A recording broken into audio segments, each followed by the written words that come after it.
Welcome to the third session, fifth online class of maths. This is the third class of the week, therefore named as third session. In this class, we will be discussing the homework. Moreover, proper instructions will be given related to the homework. Besides this, the previous topics will be revised in this class.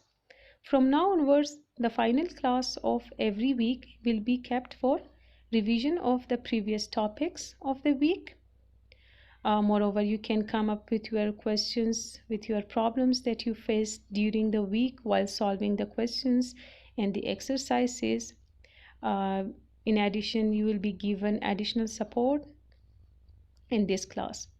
But for better utilization of this class, my recommendation and suggestion for you is that don't wait for Saturday homework, rather practice the questions and the exercises each day after the online class, since you are fresh at that time. Then you can come up with your questions and problem by the end of the week in second class of Saturday. So let's go with homework. That what is homework for the fifth week? Homework for the fifth week is exercise 2.4, 2.5 and 2.6. Here is exercise 2.4. Exercise 2.4 is about symmetric function. Symmetric function is that function that the value will remain unaltered if you interchange it. Means if you write beta square first or alpha square later, then there will be no any effect on the value of these expressions. So in exercise 2.4, you are going to evaluate these symmetric functions by taking the help of the roots of the given equation. And you are going to evaluate these symmetric functions in terms of its coefficients. In terms of its coefficient means that you are going to relate sum of the roots with coefficients. Sum of the root is equal to minus b upon a. So taking the help of sum of the roots and product of the roots of this equation, you can evaluate these symmetric functions. But make sure that how you are going to convert these symmetric functions in the form of alpha plus beta or alpha into beta, so that you can put the values of sum and product of the roots. That you can do by taking common, or by here you can take the LCM in this, where you can see the fractions, or you can form means other form of that expression you can write. Okay, in exercise 2.5, what we are supposed to do, we are going to form the quadratic equations. In this exercise, roots will be given or the answers will be given, and we are supposed to form the quadratic equations. Means the answers are given and we are going to find out the questions. This is one of the correct, here we can use for that sum and product of the roots. So this is one of the we can say this is the significance of, or the characteristics of sum and product of the roots, that it can be used for forming the quadratic equations. So how it can be that if you sum the roots and product and find the product of the roots, then if you put them in the equation, x square minus sx plus p equals 0. This is the equation where you put the sum and product of the roots, then the quadratic equation can be formed. In question number 2, it is given that if alpha and beta are the roots of the equation, this equation is given, then we are going to form the equation whose roots are this. Okay, means using taking the help or support of this equation, we are going to form some other equations whose roots are given. So by finding the sum and product of the roots from this equation, then we can put the values of sum and product of the roots in these roots. Then we can find the sum and product of these roots. Then with the help of sum and product of the roots, we can form the quadratic equations. Okay. Next is exercise 2.6. In exercise 2.6, synthetic division is discussed. As I told you that synthetic division is the shortcut or the alternate method for long division method, and for synthetic division the divisor should be linear polynomial. So here and moreover, I told you that if any power will be missing, like x square x, then you can write instead of missing power the coefficient 0 in synthetic division.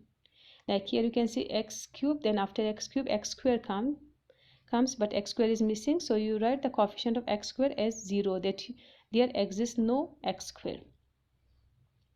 So you can use synthetic division to find quotient and remainder. In question number first one, you are going to find the remainder as well as the quotient. Then here it is that find the value of h using synthetic division if 3 is the 0 of polynomial, 1 is the 0 of polynomial. In this question we are going to find the missing value, means missing term, h is missing. The value of h we are supposed to find. Here a condition is given, or extra information is given, that 3 is the 0 of polynomial. 0 means 3 is the factor of the polynomial, and we know that if any divisor is the factor of that number or that polynomial, so remainder will be 0. So after applying synthetic division, you can put the remainder equals 0, then you can find the value of h. Question number 3 states that use synthetic division to find the values of L and M. Here we are supposed to just find the value of h. Here we are supposed to find two values, means L and M. Therefore here two factors are given. So here this polynomial is going to be divided two times. One with x plus 3 means minus 3, and one with plus 2. Then as a result we will be having two equations. We can keep these two equations and we can solve those simultaneous equations then, either by equating the coefficient, either if you are not good in that, so you can use even Cramer rule or a matrix inversion method in order to find the values of n and m. It depends on you. Okay, then comes question number 4, solve by using synthetic division. There is a difference between question number 1, 2, 3 and 4. In question number 1 it is just said that find quotient and remainder. It's said here that you are going to find the value of h, l and m, but here it is said that you are going to solve. Solve means at the end you are going to find the answers of unknown variable x. So at the end you must come up with the values of x.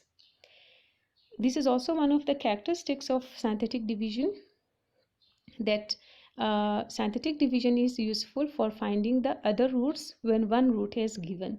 As you can see that one answer is given, 2 is the factor or 2 is the root of this equation. So by using synthetic division we can find the other two roots. Why other two roots? Because this is cubic polynomial raised to the power 3, so therefore this equation will be having 3 roots.